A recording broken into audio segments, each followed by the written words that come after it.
Campbell's comments in Tamworth, but just something a little bit different after I've been at the Classic Camp Draft all week, but harness racing's always been my roots. Peter Carney, firstly, welcome to Campbell's comments. Thank you very much.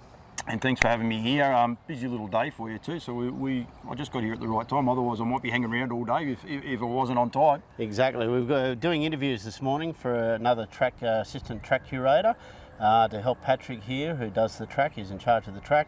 We've got about 4 or 5 interviews lined up for today, and then I've got a meeting this afternoon with GHD, who are our supervisors on all the construction that's happening up here. And there is lots going on. Firstly, the track itself, how long has it been here? How long has harness racing been part of Tamworth? Well, it's been here since the 60s, is my understanding, probably even a bit earlier. Harness Racing New South Wales acquired the site back in 2017, although the club had been, racing here for a number of years, but we decided to acquire the site, and we've been pumping a lot of money into it and improving the infrastructure ever since. You have indeed, and I'm going to get some photos. You've got the grandstand that's complete to a degree by the looks. It's all but there. Nearly there. Sort of a few safety fences and that around, but you can actually see what you guys are trying to achieve. Callers, stewards at the top as well, looking after those. When you drive in, paddocks, fencing, yards, there's lots going on here everywhere. Absolutely. The board made a commitment a couple of years ago. They said once they purchase this, we were spending at least $1 million on upgrading some of the infrastructure, and subsequent to that, after the initial works were done, the stewards tower, the race day stables, additional roof was put on that, and unfortunately after COVID hit we had to put everything on hold, so the first $1 million was pretty much spent. Subsequent to that, we're now with the grandstand underway, just about finished, and the permanent stables will probably take another 6 or 7 months because of the rain. We've had a few delays, but it is really going gangbusters, and I'm really hopeful that we can attract more trainers to this facility in due course. Beautiful weather, that's for sure. How many times a year do you race? They're up to about 35 meetings a year here. Wow. And improved from the low 30s, and we've given more and more meetings to the area. All TAB?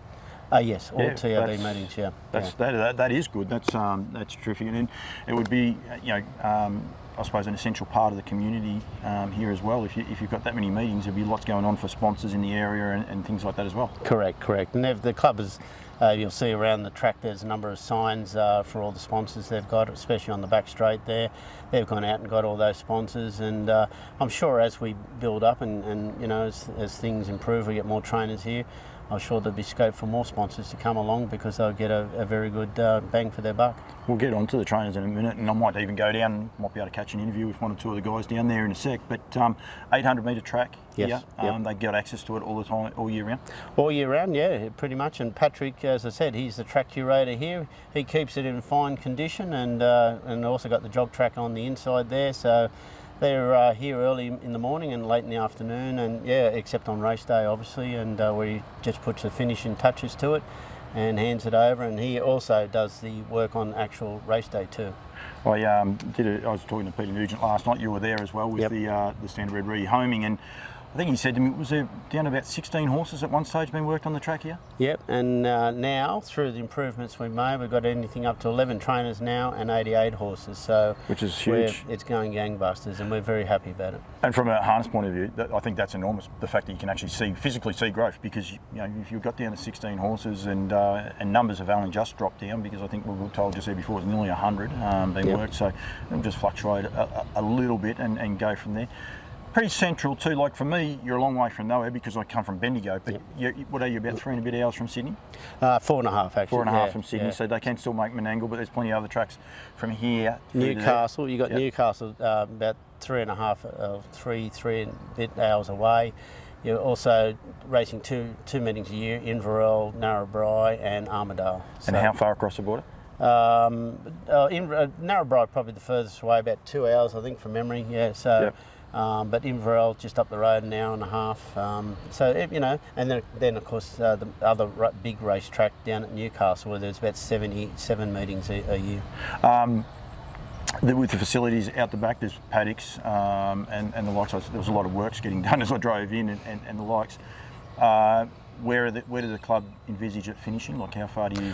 Well, we were hoping by late May, early June, but obviously with all this rain we've had, it's just one rain delay after another. So, and again, it's not a big issue for us.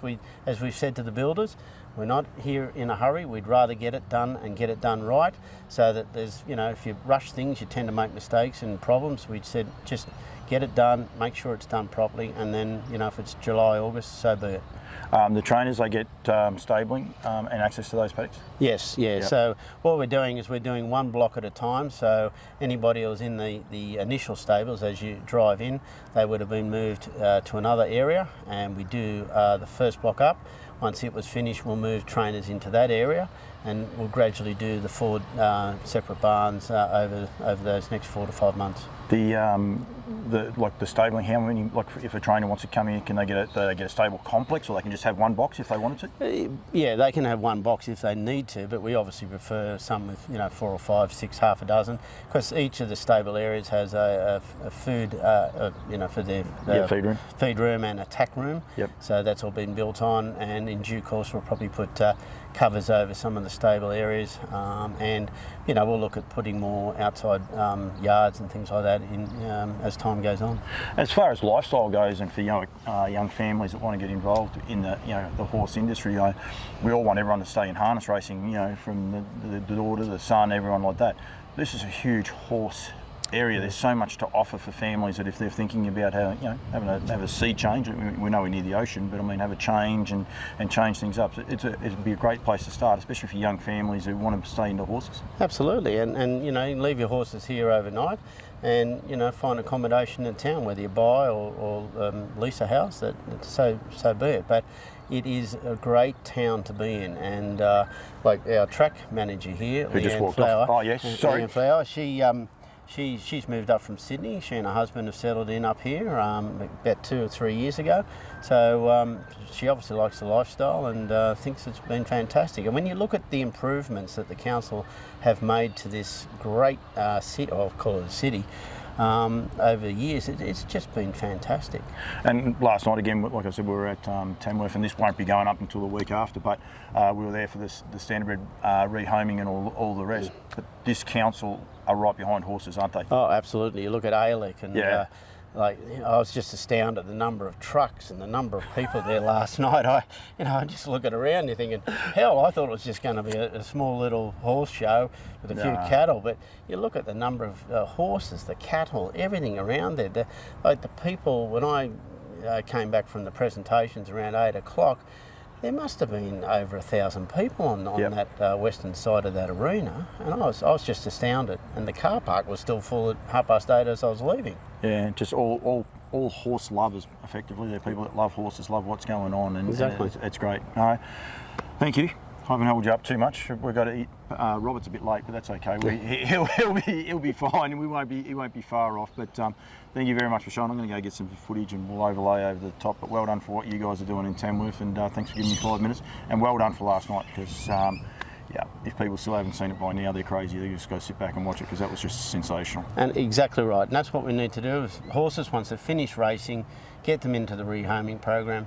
The camp drafting and other future uses of the horse is so important to this industry. So we can, and as was in the flyer, we've already rehomed in the last year 90 horses, and very proud of that fact. And young Amy and Peter Nugent, who drove the formation and get up at the company, he's done an absolutely outstanding job. So between the two of them, fantastic. Couldn't agree more, Pete. Thank you very much, and thanks for giving me 5 minutes. Pleasure, anytime.